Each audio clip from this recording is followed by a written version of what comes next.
everybody. Welcome to DescTalk5. This is our first recording. I'm Helena. Nice to meet you guys. Melanie. And then Devin, nice to meet all of you. before we get started, we just wanted to make a quick few disclaimers about some of the topics going forward with the podcast that we're going to be discussing. We're going to be discussing some heavy subjects that may be disturbing or uncomfortable for some viewers.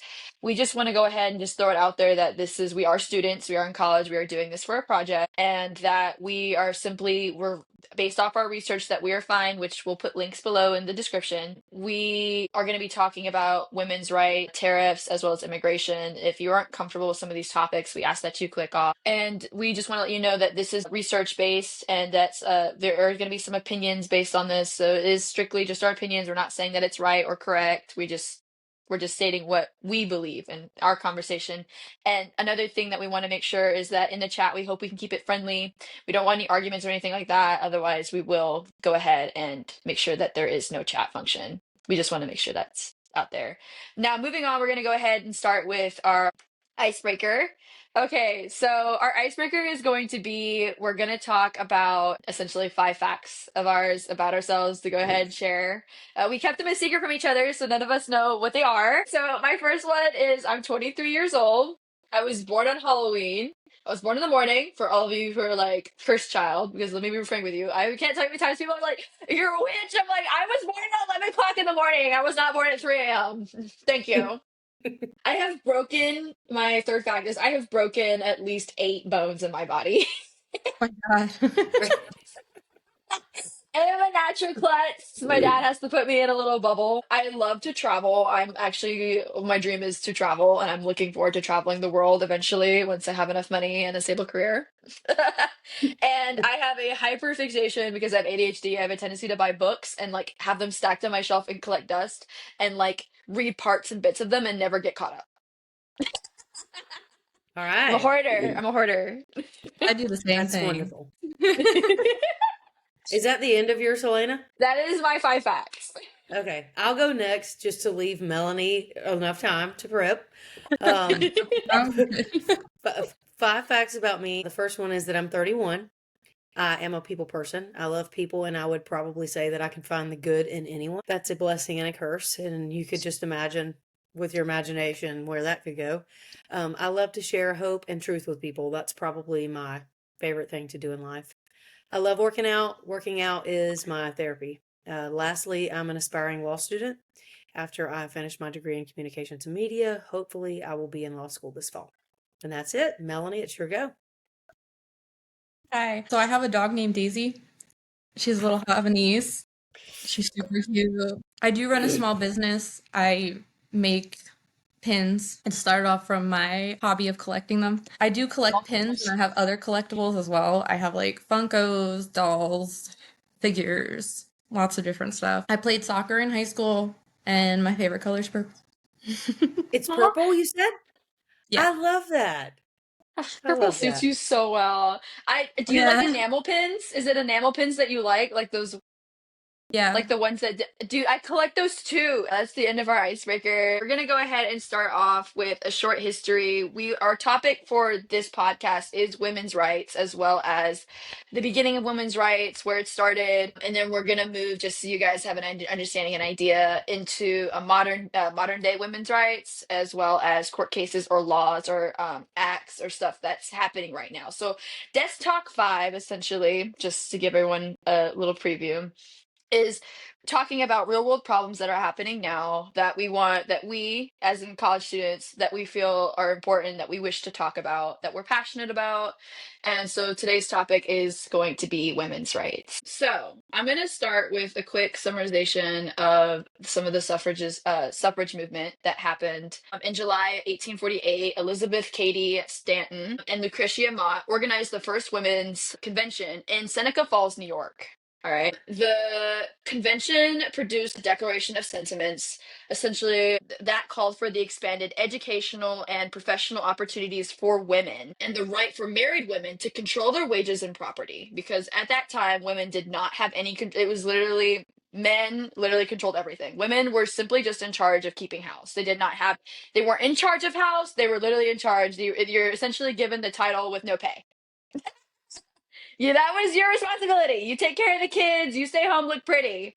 Go out and socialize and make me connections. That's pretty much where they drew the line at. Anyway, this event began the fight for women's voting rights, as well as became a central issue in the broader women's rights movement. As the movement progressed, many suffragists were also abolitionists, advocating for the universal suffrage. The passage of the 15th Amendment in 1870 granted the voting rights to black men, sparked a division in the suffrage movement.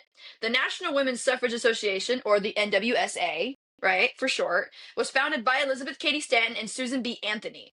And they opposed the 15th Amendment because it excluded women. In contrast, the American Women's Suffrage Association, or the AWSA, founded by Lucy Stone and others, supported it and focused on securing women's state and local voting rights. So there was a bit of a turmoil in this period right now because women were like, whoa, whoa, whoa, we started first. How come men get it first? Obviously, the men are going to get it first.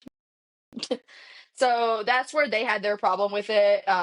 There was a lot of controversy back then about it. Going on in 1890, NWSA and the AWSA merged into the National American Women's Suffrage Association. So they eventually overcame their differences and combined as a group because together we're united, divided, we fall apart, right? And they became the NAWSA, which played a key role in the suffrage movement until the 19th Amendment was ratified in 1920.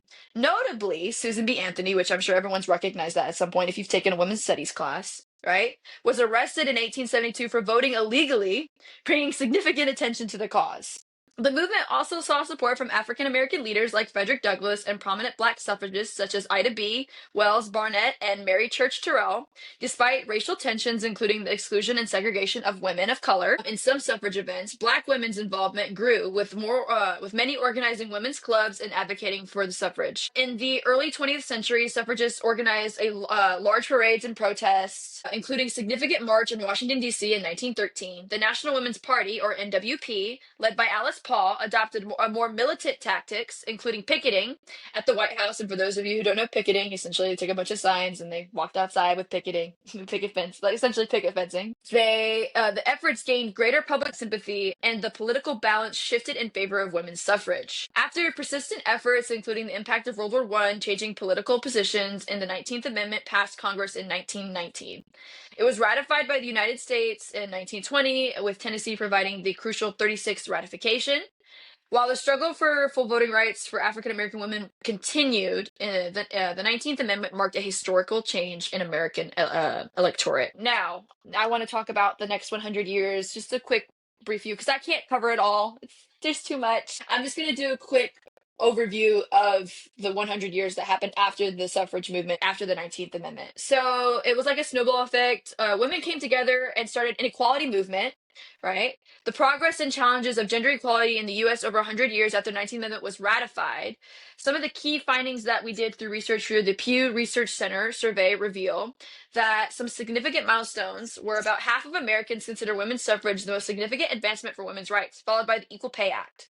For those of you who don't know what the Equal Pay Act is, the Equal Pay Act of 1963 is a United States law amending the Fair Labor Standards Act. It was aimed at abolishing wage disparity based on sex, which we all know at that time when women started working, in the factories, they started walking and working because at that point they couldn't make enough money by themselves, or they wanted to better educate themselves.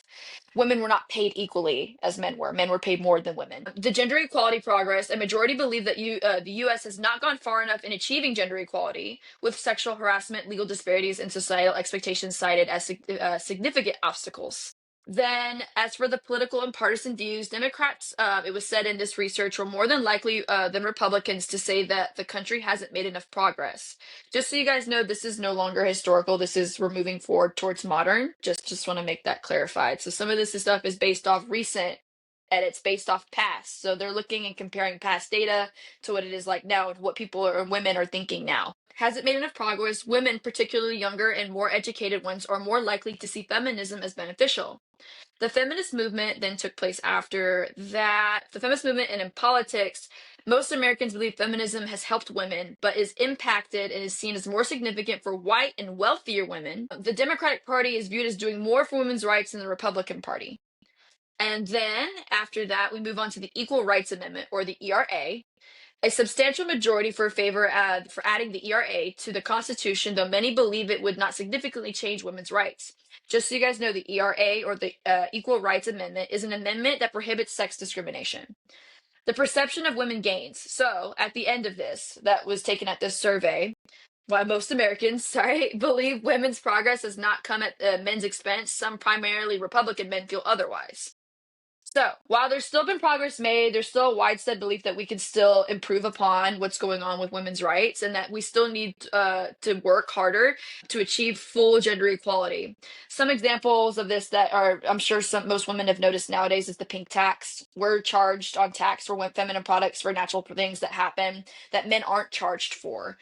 So the pink tax refers to products being more expensive and targeted explicitly towards women rather than men. We're going to go ahead and move on to modern day women's rights. There's an ongoing debate on including transgender women in women's sports and its implication for women's rights. Is it another obstacle that women have to face? Women have fought for equal rights in sports, particularly with the passage of Title IX. Title IX in the U.S. significantly increased female participation in athletics. Recently, the inclusion of transgender women in sports settings has become a focal point of many debates challenging the traditional views of sex and gender.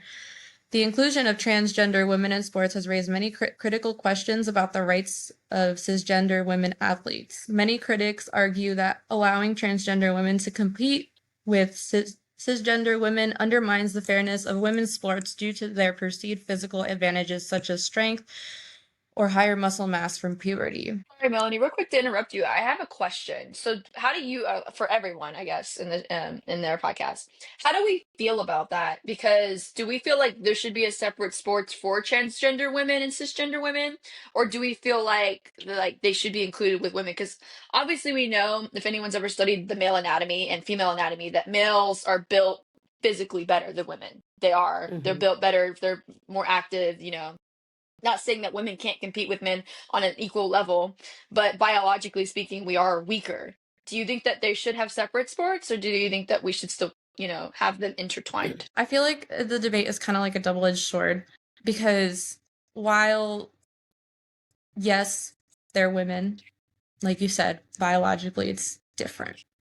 So I do feel on some level that maybe they should have their own, I guess, section in sports. Because, for how far we've come, it is kind of, unsettling to see, records broken by transgender women that are supposed to be set for us, if that makes sense. Yeah, I agree. I think that if there's a sport that is, universal to anyone, men and women, such as dodgeball, when we played dodgeball as kids, it was girls and boys playing together, right? So if y'all want to play a sport that's open to both genders, then sure. But if you are not biologically a woman, I don't feel like you should be in women's sports, simply for the fact of they're just like you said, they're stronger, they're built different. I mean, strength training is a perfect example. Do I work as hard as those guys? Absolutely. I work harder than half them I surround myself with. But can they lift more than me? All day long. Probably double, if not more than me. So just in the sense of what I can see in a gym, that doesn't even go into sports. I for sure think they should be separate. Now, I think that if, you want to create a trans league, then maybe do your thing, but I certainly don't think they should be involved with women's sports at all. Totally feel you guys. Yeah, like flag football, if y'all know. I mean, I don't know flag football. Don't take it serious. Don't make it a sports league. But, if you want to play dodgeball with one another, go for it. I feel like that we should be allowed to play together. But in terms of, professional sports and things like that and setting records, no. I totally get you guys. It's kind of like the Special Olympics. So they have, because you can't compete together. You know what I'm saying? There's just physical limitations that they're not going to be able to compete on the same level. The best way I can explain it is how I felt about it is you're trying to pit a heavyweight with a featherweight, and you're hoping that they both can fight each other on equal playing grounds without any rules limiting the heavyweight for how far he can throw the lightweight across the room. Right. Mm-hmm. So that's where I was. That's where I was I was like, you know what? I'm all for people being inclusive in sports and playing along with guys. Because as growing up as a little girl, I actually wanted to do football, but I was told I was not allowed to because I was a girl. So it was really disheartening to hear that growing up, because it's oh, I want to play just like them. I want to be part of the National Football Association and play and go to the NFL and stuff. You want to do that. You Mhm. want to do everything that they're doing because, they're having fun. They're obviously doing it because it's a passion of theirs, but, society has those gender norms that you have to adhere to, especially growing up. My dad was definitely adamant against it. I don't know if any of you guys faced any of that pushback, but I played powder puff in high school, but that was all girls. So, I mean, we could play football. We just weren't bulldozing each other over like the men were. I don't think I would want to play with them though, to be honest. I went to school with some very big men in high school, and they all did very well, and they were passionate. I couldn't have kept up with them. I couldn't imagine, like, what is it called? Like, they call it something like, with the reason why they wear helmets, something force. I think it's G-force or something like that. With like the amount of force that the trauma that then they hit that is so hard that it was Mhm. causing people to have like mental problems. I was like, oh my Concussions God. and brain injuries My and God. I was yeah. like, ah. Yeah, I don't need somebody that I went to high school with a kid that was 240 pounds and he was a freshman and he was a white guy. Thank you. And, Thank you you. I'm know, sorry. yeah, I mean, I wouldn't want him coming at me head on. I was like No, no, take the 140, ball. 100. At that point, I'd be like, drive it, take it. I don't want it. Step out of the Yeah, way. yeah. I wouldn't want him coming at me. He would absolutely have just bulldozed me right over. And I'm like a, sure, like a bull. you know, yeah. I mean, and, you know, genetically speaking, they're just a lot leaner than women. We carry a lot more water weight. And when you're leaner, you're capable of doing so much more, Well, that you and the know? way men's pelvis sits, I think from what I remember in biology class, it's straighter. Women's are wider, so we walk at like a weirder angle. So we have to like think about that in when we're running or working out and stuff like that. The reasons why some guys are faster than I'm not saying that there are girls that aren't faster than guys, but our body structures are different down there because ours are built to have kids, they're not built to run. You know what I'm saying? Mhm. Men's are built they have an easier time doing that. Yeah, So for sorry, sure. Melanie. Thank you for answering my question. You're good. Another hot topic is, do women feel safe using the bathroom with transgender women? So, women's feelings about sharing restrooms with transgender women often come from concerns about privacy and safety. There's a widespread fear that allowing transgender women access to the women's restroom may lead to potential violence or harassment. Studies do indicate that some women do worry about the possibility of a cisgender man pretending to be transgender just to gain access to these spaces, which heightens their perceptions of risk. I totally agree with that. When I went to an art school where we actually had those who were transgender, they had their own restroom. Were not allowed to use the women's restroom because, it made people uncomfortable, stuff like that. Same thing, like they weren't allowed to use the men's restroom. So like if you were trans, you had to use the trans restroom. There was a separate family bathroom for transgender people, and they had one across campus for that. So using the women's restroom could be in a way considered like it was against school policy. So I Hmm. totally believe that there should be separate bathrooms for people like that, so they can use it comfortably because I can only imagine how uncomfortable it could be to be stared at or to, because women are, I hate to say it, people in general are going to look. It doesn't matter whether you're a cisgender woman or a cisgender man or a trans woman or trans man. The people, especially if they're not, especially in this day and age, there's a lot of people. There's 50% of America. I'm not, and this is not data, but I believe there's at least half of America that would not appreciate them being there. Not that it's okay for them to be that way, but I Hmm. definitely think that there are some people that are uncomfortable, especially women bringing their children into the restroom and there's a man in Oh, there. absolutely. I You know what would I'm lose saying? my mind. Yeah. Yeah. Yeah. And it's not nothing against them doing that. I think they should be able to use the restroom. I just think they should be able to do it comfortably in their own space with that way, so that way it's less trouble off their backs and less skin off everyone else's backs. Yeah, I was gonna say that's where at least that's what I believe. I think that it would be a great solution for everybody because we can't control other people's actions or how they feel about their body, but we can at least control, that situation so that people can avoid that. Because listen, no one wants to walk into a restroom as a cisgender man or cisgender woman and be accused of sexual assault or touching one another or molestation or harassment. You know what I'm saying? They're going to the bathroom. Hmm. Hopefully that's all they're going there for. But Yeah. like, go to the bathroom, clean up, freshen up, powder room. They're just doing their business. I can only imagine how tedious it is to constantly have to deal with people accusing them of things that they haven't done, you know? I'm sure everyone in here has accidentally walked into a man's restroom and turned around and been, shh. Yeah. Yep. Yeah. hmm And in terms of strength, like the comment about studies indicate that some women worry about the possibility of a cisgender man pretending to be a transgender just to gain access to these spaces. Think about it in terms of strength. Men are stronger than women. So what are you going to do whenever you get a woman in a bathroom stall by herself? You're stronger than her. What could you do to her? I'm sure there are women that are afraid of that. I myself was Exactly. actually at the downtown college campus, walked in the bathroom. There was a man that I don't know if he was trans or not, but he was dressed in a black women's corset, black fishnet stockings, black leather skirt, black boots, and he was in the women's restroom. I was immediately alarmed, went down and notified security, and security in response told me that he's allowed to be in that bathroom. There's nothing he can do about it. That puts me in a great state of concern because if I were a parent that had children and there were men allowed in women's restrooms, I would be extremely concerned for my child. Like my kid's going to the bathroom.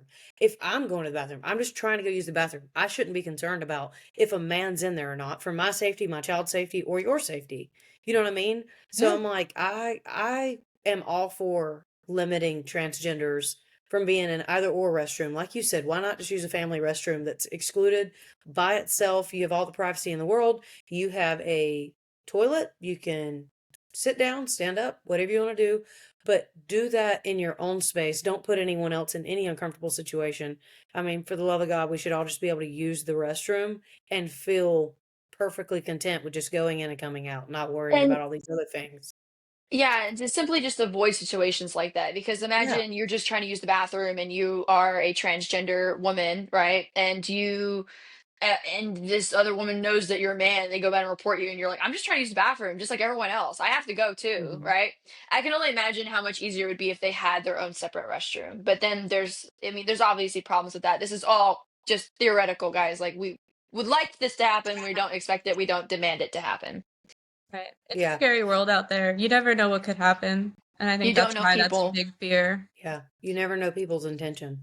Mm-mm. And then I think the next topic for modern was IVF. What's you guys's? Does anyone know what IVF is? In vitro fertilization. It's in vitro fertilization, so you're right. So in the recent years, there have been many horror stories regarding IVF, and I posted this in our section for modern history. Melanie, if you saw, I wanted to particularly mention a case about Christina Murray, who was discovered that her vitro fertilization or IVF clinic implanted another couple's embryo in her, and she carried it to full term, gave birth to it, and realized it wasn't her kid. That's That is heartbreaking. terrifying. It's heartbreaking for not only you as like I can't imagine. Me and Devin were talking about it earlier. I can't imagine. You're excited. You're gonna finally have your kid. You've paid all this money. You've done all this work. You've prepared. You've taken time off. You're in the hospital. You give birth, and you can't even hold it because it's not your kid. hmm And then you have to Imagine turn it being the over to other your mother. family. Yeah. Yeah, imagine being the other Imagine mother. I'd be horrified. I'd be like, you would have to mourn almost the loss of that. Like that was your baby. You didn't get to experience the pregnancy, which is what every woman looks for when she's going through IVF. You wanted to experience the pregnancy, the birth, and now you miss that. Now you just get this kid that you weren't even really prepared to have. And then think about it on the flip side, the woman that carried the child, she, appreciated the joy of that. She's going to mourn the loss of the pregnancy. She's going to mourn the loss of the birth. She's now experienced birth, but it got ripped right out from under her because it wasn't even her child. That would be absolutely mentally Devin, debilitating. I'd be livid. I I'd would be be in a mental I'd hospital. be livid, okay? Because I'm like, how does this happen? You guys are, you're professionals. You're supposed to manage the clinic. Think about this too. Think about you carried my child, figured Mhm. out that it's actually my child, but you're the one that paid all that money. How do you seek reimbursement from me? There's no way because it's not your fault. There would be no way to seek reimbursement from you. Not only that, but listen, anyone who knows about childbirth knows that you tore up from the floor up down there. There is, it's going to take time for you to heal and like everything. There's so much aftercare that's needed after you have a baby, and like now you can't. You bought all this stuff. Like you've been essentially you've paid money. You made an investment. You're talking like intravitro vitro fertilization How much does intravenous fertilization even cost? I know Let's. it's 40,000. It averages depending on the surrogate, if you have to do surrogacy or whatever. I know someone who was in about $170,000 in debt. That was two twins, and that was one round of pregnancy. They did it 3 times. There were 2 successful rounds. You have to pay her hospital bills for the surrogate. You have to pay the bill at the in vitro clinic, obviously, and you have to pay her $40,000 per round. So by the end of it, they were $120,000 in debt for just paying her to carry the children. They have 2 sets of twins. I think at the end of it, they were at like 380 once they paid her bills, the IVF bills, and for her to carry the children. And they have 1 egg left, but that would be another $40,000 plus all the medical expenses. So it's very expensive. And if you're trying to carry yourself, it's like at least $1,700 for one round of shots from just one couple that I know that talks openly about how That's much they cost. crazy. That's Hmm. insane. So like you're talking about a mess up that bad and like it's not even your kid. Hmm. And that's my whole point is how do you recoup that money? Who's responsible? The clinic has to be responsible. And Right. it says that after giving birth, she was forced to return the baby to their biological parents and leading her to sue the Georgia-based clinic.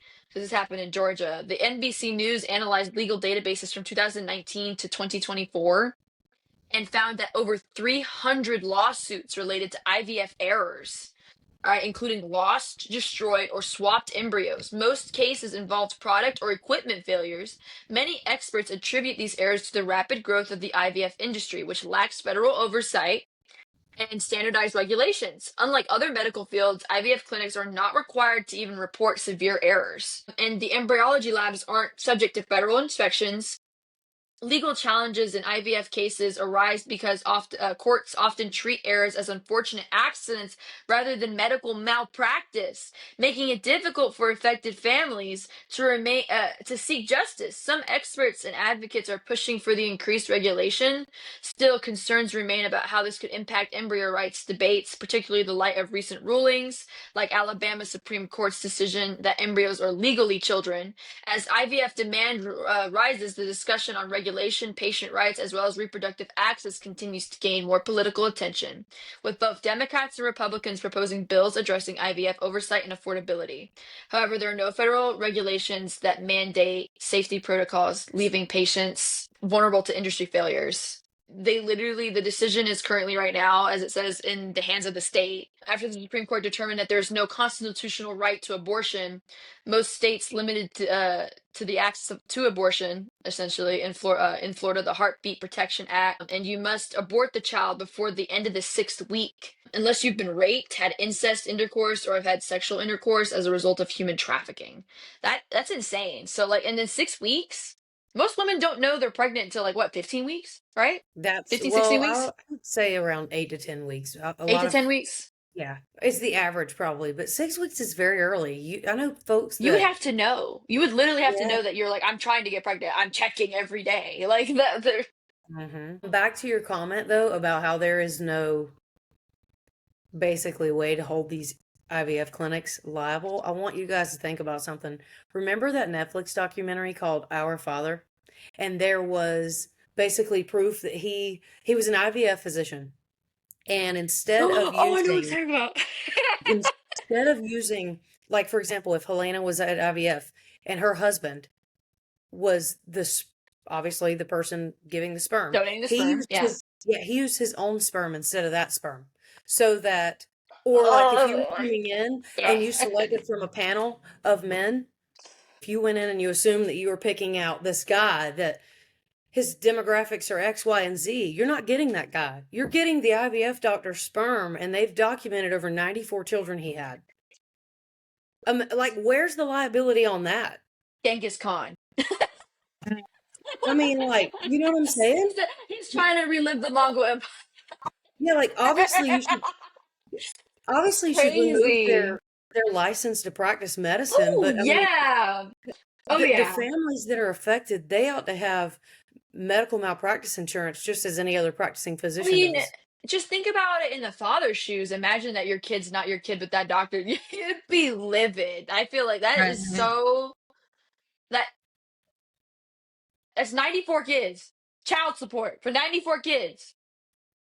Yeah, Do you think I Right. about know. it? Because it's not his kid. He could have ruined relationships. You're talking about like emotional trauma. This child's gonna grow up thinking, wow. Or if they don't they some probably don't even know still. I know. How many Terrifying. are out there that they've never seen that documentary, never thought anything about it? They're just out there living their life thinking that this is their dad. Like that's traumatizing for so many people involved. There has to be some sort of, repercussions for doing something like that. Yeah, some reparations for those affected families. Real quick, just some notable cases I wanted to mention regarding IVF, like things that have gone wrong.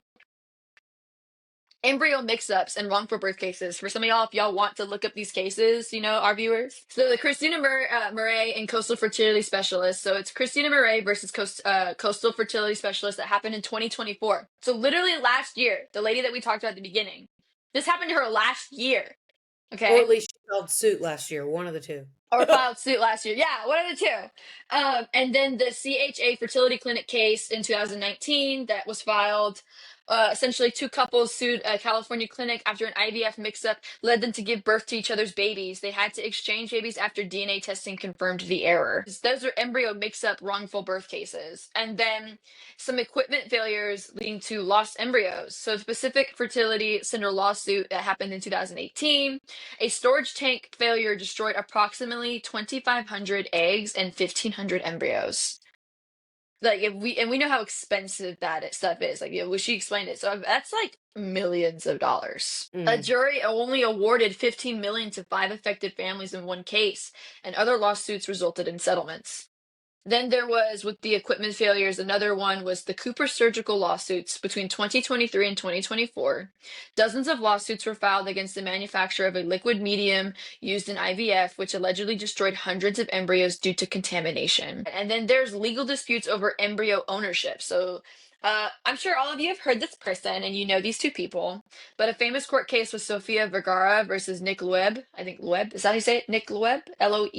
Comment in the chat how you supposed to say it. In 2017, the actress fought a legal battle with her ex-fiance over frozen embryos they had created. Loeb, I'm sorry, I'm probably butchering that name, wanted to implant them while Vergara opposed their use. The court ruled in Vergara's favor. I mean, think about it. Imagine your ex-fiance is trying to use your egg to get another girl pregnant. Like, that sounds crazy. That I is can't crazy. imagine. Not be me. Like, Yeah. no. You can't I'd be create pissed. life without consent. Like it boils down to consent. It's well, I want to make sure I understand that. They harvested these eggs for the both of them and he wanted to use them I think, yeah, for he another wants. woman I'm or assuming. Let me fact check that real quick. I'm pretty sure he wanted to use the eggs. either way you go, if it's my egg, you need my consent, Yeah, you I'm know? gonna go ahead and fact check that. It just states that he wanted to use them to have children. So, and that was it. It didn't state anything else. So he wanted to use these, which he refers to he wanted to use these embryos, which he refers to as his daughters, to have children potentially through a surrogate. So it was through another woman. He just didn't want it. It wasn't like with like a mistress or anything. He just wanted a surrogate mother. He still wanted kids, So essentially. let's say that I'm the woman, right? That would be like, okay, I've decided I don't want kids. And he's like, I've already got your eggs. I'll just implant them with a surrogate and I'll have kids. I'll have your kids through a surrogate. Absolutely not, friend. We're not doing it. Heck no. It would literally take all the patience not to Bart Simpson strangle that person. I could not. Right. It So would take your so much next, strength. literally, the next case that you're going to go over goes even further to concrete seal what I just said. Yeah, Davis versus Davis is another lawsuit, everybody, that happened in 1992. So this is like 1990. So this is further back now. We're stepping back. One of the first landmark IVF cases where Tennessee Supreme Court ruled that frozen embryos should not be used without the consent of both parties. Because think about it.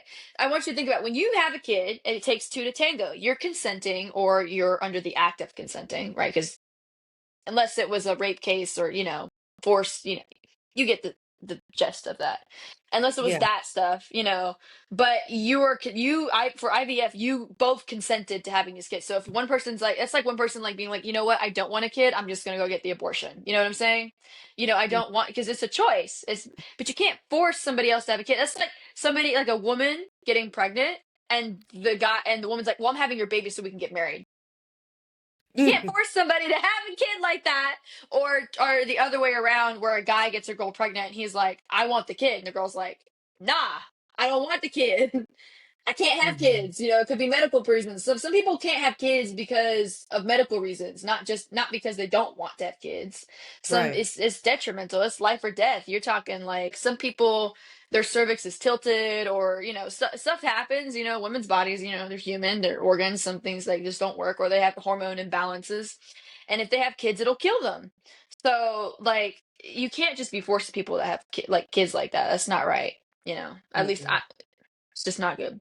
Now, the last ones before we get started with the legal regulations is the embryo personhood and wrongful death claims. So these court cases essentially are talking about, I think, the canceling of IVF and just like getting rid of the eggs. So one court case is LePage versus Mobile Infirmary in 2024 in Alabama Supreme Court. The court ruled that frozen embryos are legally considered children, which is what you brought up earlier, legally considered children under the state's wrongful death statute. This decision led some Alabama clinics to halt IVF services temporarily. And then another case was Jeter versus Mayo Clinic in 2005, where the Arizona Supreme Court ruled that wrongful death lawsuit could not be filed for lost or destroyed embryos as they were not considered legal persons.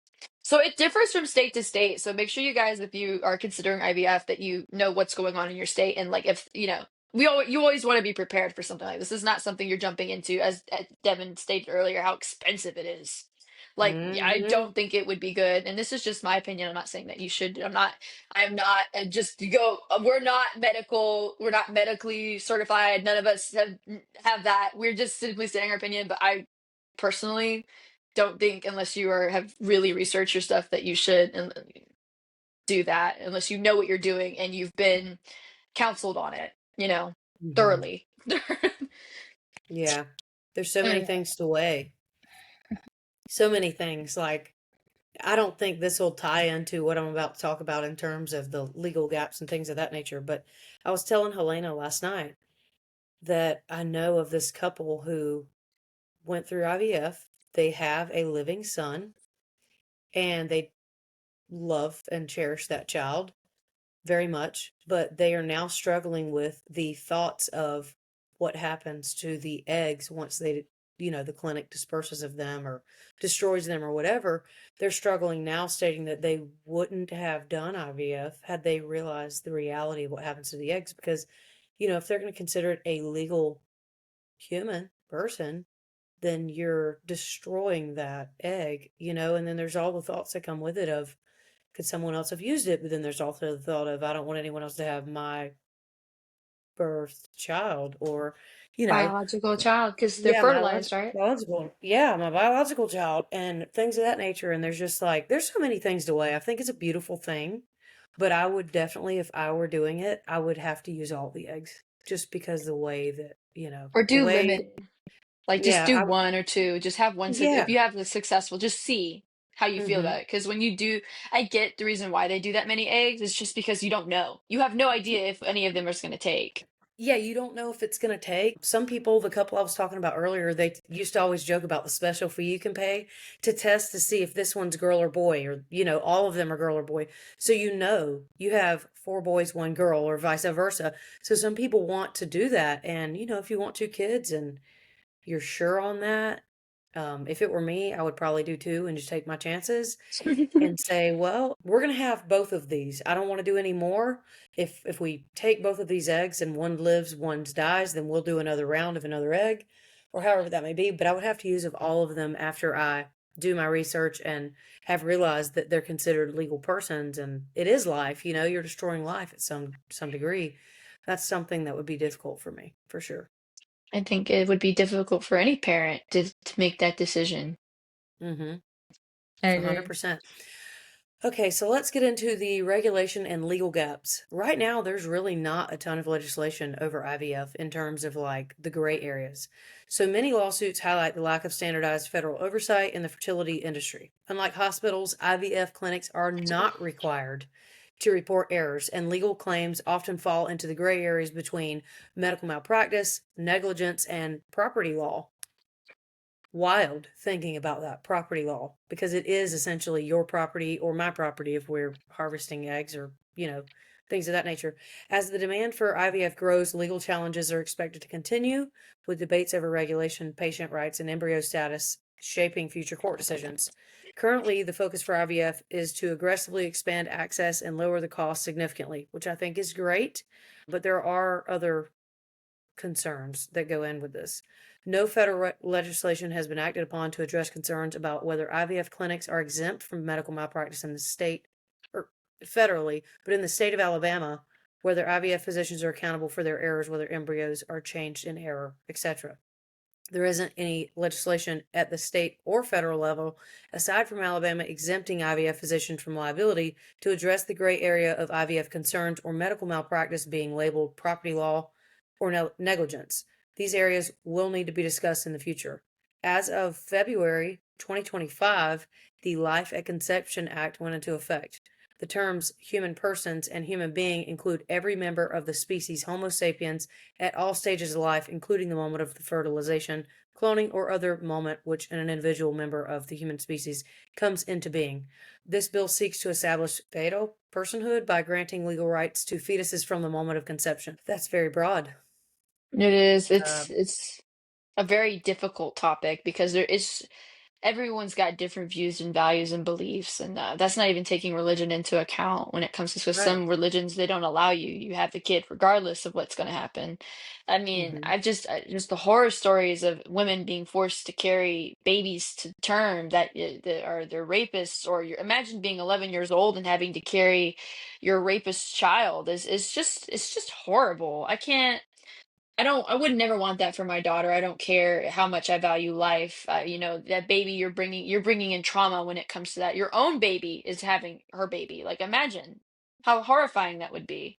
And it wasn't even Yeah. consensual. I think that act went into effect in, I guess you'd say, an effort to regulate what they're going to do with the eggs if in the event the parent doesn't want the egg anymore, I guess. But that's very broad and very concrete. Like, so that talks about basically the moment you take the egg from the woman, it's considered life, and you cannot destroy that.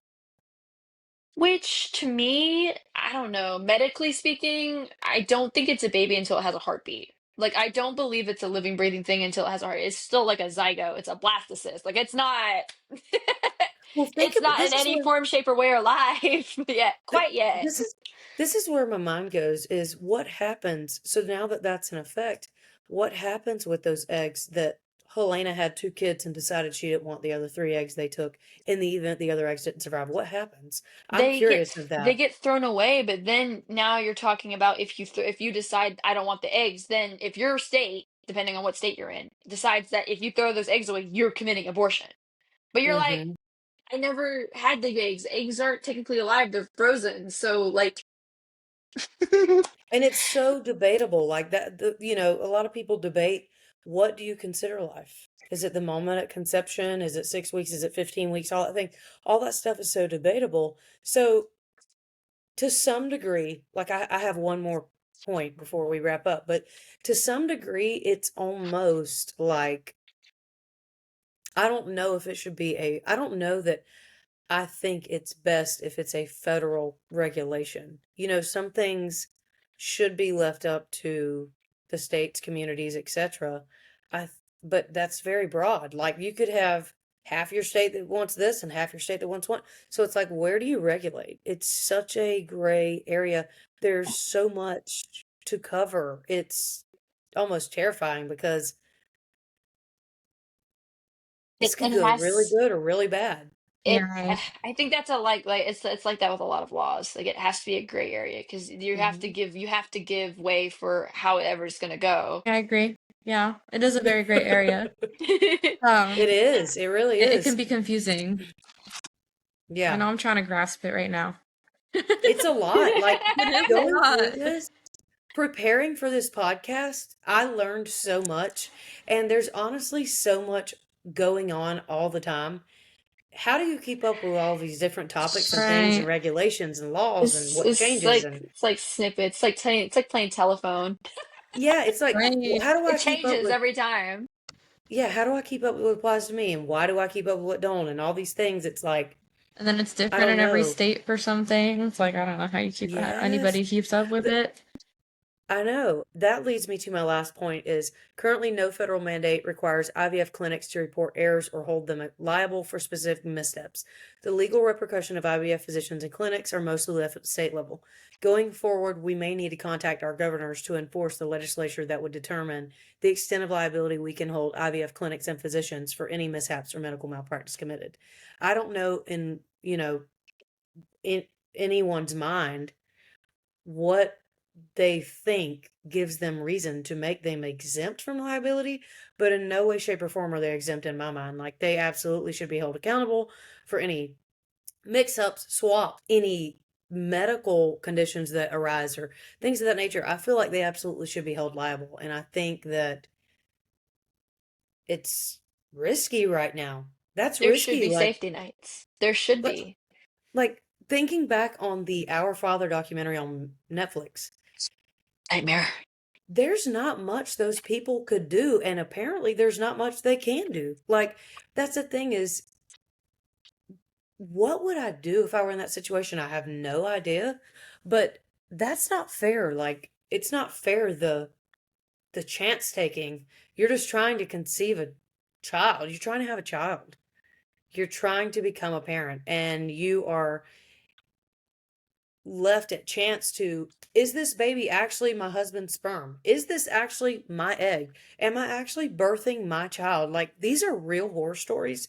94 of them that have been counted, and you can almost guarantee if he did 94 of them, there are countless amounts of children that weren't really Helena and her husband's child. You know what I mean? They're not really your child. So like in no way, shape, or form do I feel like someone should be exempt from being held liable for the agony, the loss, and the pain, the medical expenses. Like that alters And your life entirely.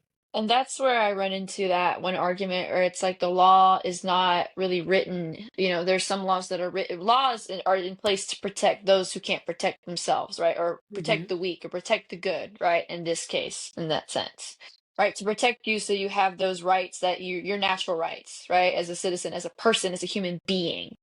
When the Right. law starts working against you in your favor, why do we still have that law? Why is it working against you in you know, and in particular working against those who are doing what they're supposed to be doing? You know what I'm saying? And are trying and are upstanding citizens and are trying to, you know, just live their life and, you know, have kids.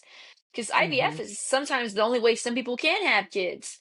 And, you know, Right. I think like I wanted to go into the next topic, which is Roe versus Wade, which is the I remember, I think all of us remember that day when they rolled it back and how upset, you know, a lot of women were about it, you know. Basically, from what I understand, when they overturned Roe versus Wade, they put it all in the hands of the states now. So, like for Florida specifically, you have to abort by the 6th week unless you have to have in writing from two physicians that it's life threatening to abort the baby for the mother's, to save the mother's life, you must abort the baby, or it has to be incest as a result of human trafficking or rape. But in saying that, like, you can't just show up at a clinic and be like, hey, I was raped. No, there has to be documentation that you have to provide for that. They would Which, have I to mean, launch an investigation, and then you don't know when you'll get seen, and by that time you'll be past the 6 week mark. you have, which that doesn't apply. So the 6 week mark is like the general abortions. General abortions can be up to the 6 week mark. Anything outside of that is an exception. That exception includes, the rape, incest, or human trafficking, and you have to have Mhm. documentation of that. But think about this. It's like you were talking about laws are in place to protect those who can't protect themselves. And this is so broad. Like, abortion is truly so broad. It's terrifying. I have seen so much. I know people personally that used to use abortion as a form of birth control. So, like, in some form, I feel like there has to be some kind of regulation that people don't do that. I know someone that had two abortions in less than a year, and I'm just like, why? How? You know what I mean?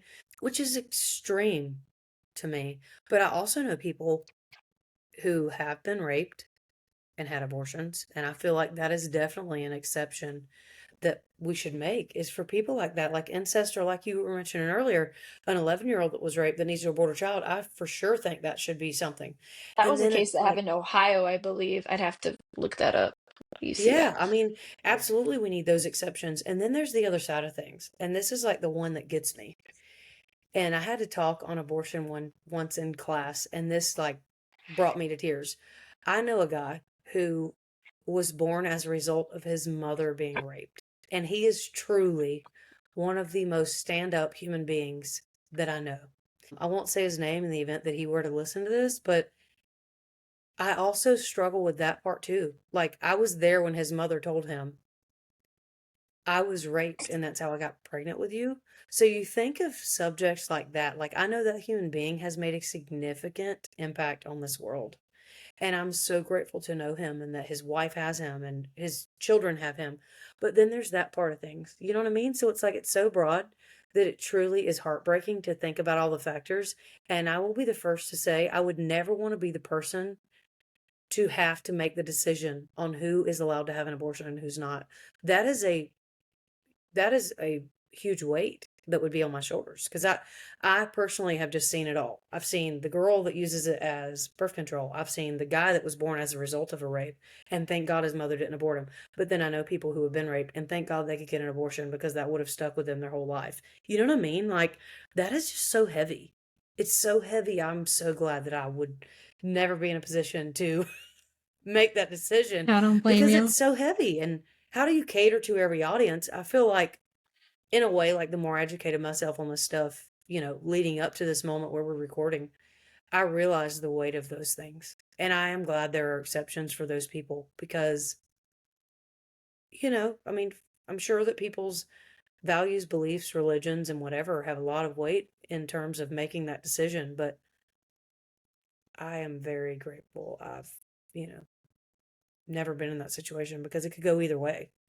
That's why there needs to be a gray area, and I feel like, You are so right. rather than taking away Roe versus Wade, I think that they should have just amended it. You know what I'm saying? Or, you know, it was just, there was a lot. Like, I found that case in Ohio, so it was published as of 2019. All right, May 14th, by Kate Smith. A pregnant 11-year-old rape victim in Ohio would no longer be allowed to have an abortion under new state law. The 11-year-old girl was allegedly raped by a 26-year-old multiple times, not once, but multiple times, leaving her pregnant. According to police reports, the state law was passed in April that year, but was not yet in effect. This says the victims like her won't have a choice to an abortion. They would have to carry and deliver their rapist child to full term, as the law prohibits women from obtaining abortion after fetal heartbeat is detected about 5 or 6 weeks into pregnancy, before most women even know that they're pregnant. The law provides no exceptions for rape or incest, and sometimes the evolution of the law, they're saying that. So in an email to CBS on May 9th, Ohio Attorney General Dave Yost defended the statute. Sometimes the evolution of the law requires bold steps, Yost said, quoting a statement that was issued when the law was passed in April. In the last 46 years, in quote, he says, the practice of medicine has changed, science has changed, even the point of viability has changed. Only the law has lagged behind. Yost's office later clarified that the quote was not specifically in reference to the 11-year-old girl, and said that this office would defend Ohio's statute in court. So, like, there was a lot of upheaval. They even go on to mention that there are thousands of other women in the future, that there would be. More than 4,000 women were raped in Ohio in 2017, only according to the compiled data that the FBI found. There's more than 800 victims assaulted by a family member. and in the future, women became pregnant as a result of such crimes. So this Ohio's so-called fatal heartbeat bill would prohibit them from receiving an abortion anytime after 6 weeks, which is before most women even know they're pregnant. I don't know that that law is still in effect in Ohio, I but don't know if it's still, but remind me to never move to Ohio. That okay, so that brings up another point. Like, up until hearing that story, I thought that it was a good thing that the abortions are left up to the state because like our state law, I feel like isn't terrible. It allows for the exceptions, whatever. I mean, it doesn't allow for the women that want to abort the baby because they don't want it. That would be a struggle for a woman that doesn't want a baby. I understand that. But in terms of the Ohio thing that doesn't even allow the exception for rape, it makes you wonder, what do we need to do at a federal level? Should it be left at a federal level? I guess that's why, I'm educating myself as we go along this, but I guess that's why there was such an uproar about the Roe versus Wade being overturned because that was federal, right? yeah, So, so that was that federal law that protected women. So everything else was left up to the state, I believe, as like to their discretion. If it needed to be escalated, it could be. mhm, So the Roe versus Wade was one of those landmark cases about abortion. So it was like it set precedent. So now that it's been rolled mhm. back, there's no precedent anymore. Right. Now it's just in the hands of these states, and you better hope you live in a state that agrees with what you believe in. You know what I mean? Mm. Yeah. Okay. So I would agree that it probably, like you said, just needed to be amended. I would have to read the law word for word to see whatever, but it sounds like amending it to allow for exceptions. If, it didn't allow for those exceptions before, that And might have been in better interest of people like the 11-year-old. I mean, come on. that, yeah, That's and it begs to ridiculous. differ.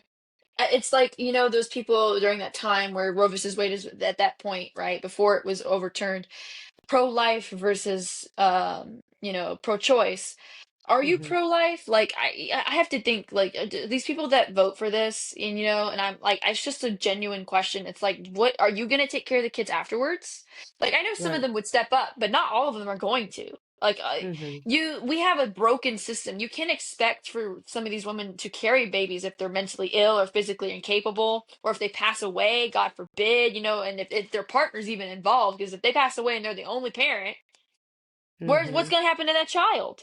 It's Who's going going to to have take to care go of for them? Will adoption. their Somebody. family? Yeah. Well, and here's the problem: the adoption system is broken. I mean, how many of you have Hmm. known somebody who's lived through the adoption system, or what's the other one, foster care system, and you've heard horror stories. I remember hearing one story about Yeah. one kid that was in a foster care system.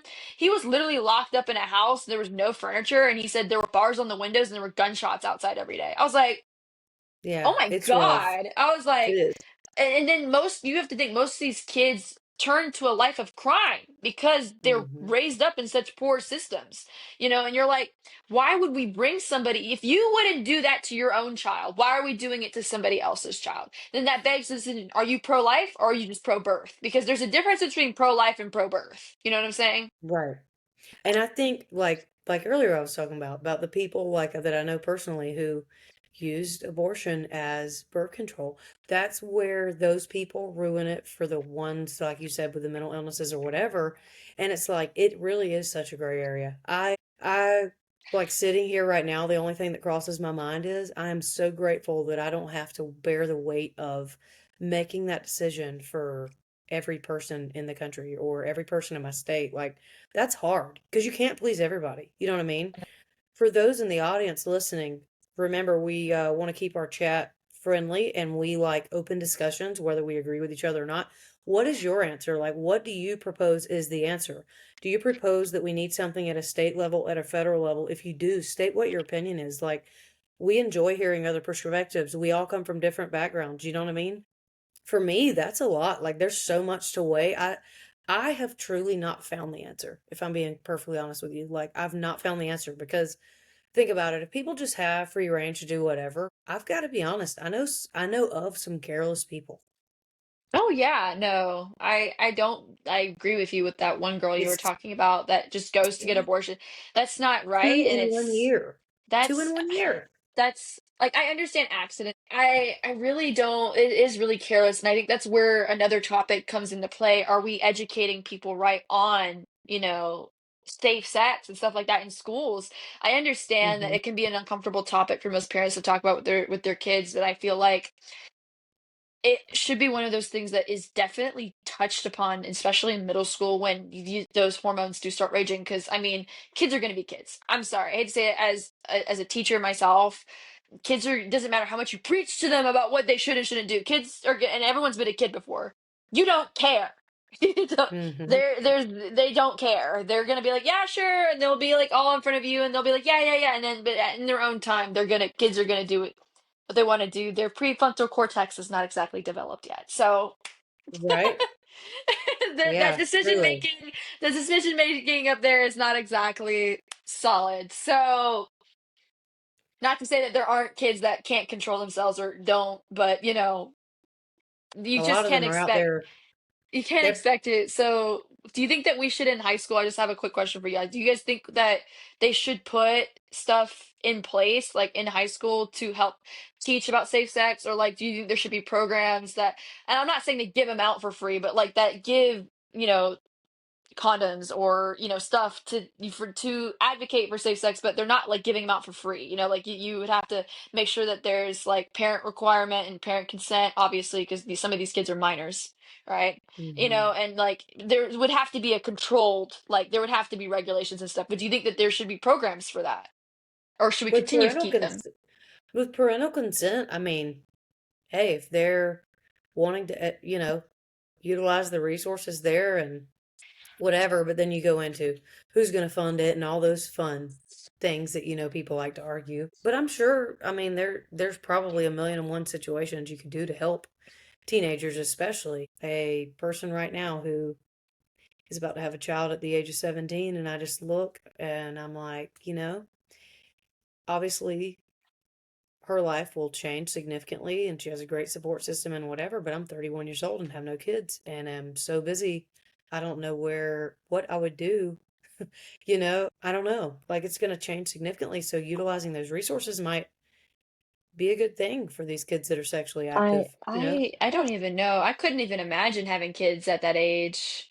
Like I just for me it's like first for me it's always like learn to be single. I would love to just have my own alone time. Like I get it. I love kids. I want kids one day, but like right now where the way the economy is going right now, how expensive children are.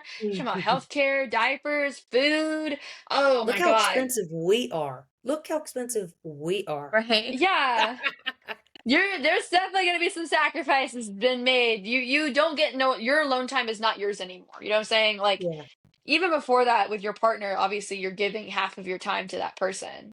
And it's like it's almost like just my perspective, they're forced to grow up a lot quicker and they don't get to live that youth out. And so what I've hmm noticed as like I think as a trend from because my grandparents had kids young, is they have hmm a tendency because so my grandmother had my dad when she was 16, and she didn't raise my dad. My great grandparents raised my dad. So like she wasn't even around because she had him so young. She was out partying and gambling and like they don't get to live their youth. You know what I'm saying? That now they have a kid at home that you have something else responsible for. And my grandmother on my mom's side had her when she was 17. You know what I'm saying? She didn't get to live her youth. She just went straight into working and had a job and couldn't do school, couldn't do what they want. There's no trap. You give up everything for yourself because like in my family the way it works is like you live for the kids now. You live for the kids now. You've hmm lived your life. But you haven't. Yeah. You see what I'm saying? You haven't learned to be single. You haven't learned who you are. I think your late teens and your early 20s and your 20s are literally for figuring out what you want to do in life and who you are. I just feel hmm like it's very rushed to jump into something like that. On some level, do you think it also, like, they can't mature quick enough? Because I do know somebody who had a kid at 17. She's 22, 23 now, and she still hasn't grown up. Like, she You hasn't grow up matured the way together. she probably should, hmm to care for her child. Like, she drops him off at her parents' house to go out and party and stuff like that. So on some level, there is also, like, they didn't have enough time to mature, and they still mentally in, like, that early 20s, I'm going to live my life stage. And I also don't think in some way that's fair to the child No, it's either. very hmm So selfish. I It's I do think programs like that could help in a school because again, she wasn't expecting to Yeah. have a child, Also, but yeah. And another thing too is, people want to tell kids, oh, don't do this, don't do this. but they don't say why. My dad was very vulnerable and truthful, good, bad, and ugly. You don't do this because of this, is what you're just going to turn out like. It would be helpful if they had a program, if they were to do something like that. Bring young moms and let's talk about the struggles they experience Teen to mom, raise that teen child. pregnancy, yes. Right. Yeah, and not a reality show like an everyday Joe who comes in and talks about how hard it was to feed themselves and each other. I mean, growing up, I remember my mom. I We'd be in the drive-through at Wendy's and I'm ordering chicken nuggets, asking mom why she's not hungry. It's not because she's not hungry. It's because she can't afford to feed herself too. You know what I mean? And there are more stories out there like that than we realize.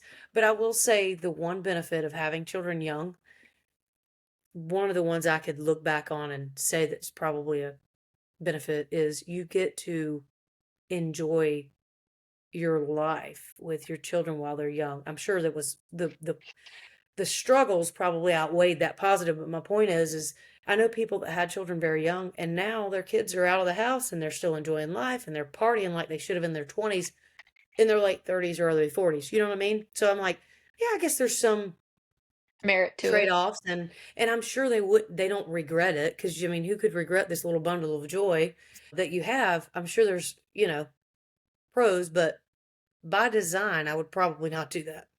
Try Yeah. to, at least.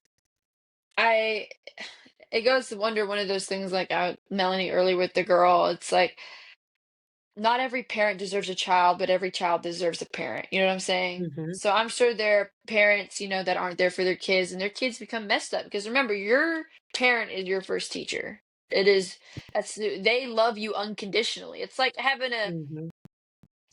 I'm not trying to compare a child to an animal, but in this case, well, they are an animal, but for a Mm. dog, a domesticated animal, it's like that's your baby. They look to you for everything. You are Mhm. they don't know anybody else. That is so to be in my opinion it's very selfish of a younger parent, I to, give birth to this kid cuz not like the kid asked to be there. Nobody asked to be here, okay?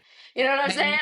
It didn't go, "Excuse me, I'd like to be born today." No one Mhm. no one asks for that. And that's where that responsibility comes in, where it's like you have to be prepared for the consequences. Spider-Man Yeah. reference, with great power comes great responsibility. You know, Okay. For real, for real. All right. Well, with that being said, that is the end of our first podcast. If you guys have any questions, comments, feedback, please leave it in the comment section. And in the next episode, we are going to answer any of your questions if we are able. If we don't know the answer, we'll find it. Our next episode will be focusing on immigration. Please stay tuned for more information on that. Follow us on TikTok and subscribe to our channel on YouTube to stay up to date with what we've got going on. We are at DescTalk5 on both TikTok and YouTube. That's DescTalk, the number 5. We really appreciate you guys listening in to our conversation, and we really look forward to chatting with y'all in the future. real quick, all of our references will be in the description. Oh, that too. That too. In the So, description, so you can figure out where our research came from. yeah, check that out. Educate yourself, and we look forward to chatting with y'all in the future. Bye. Love y'all.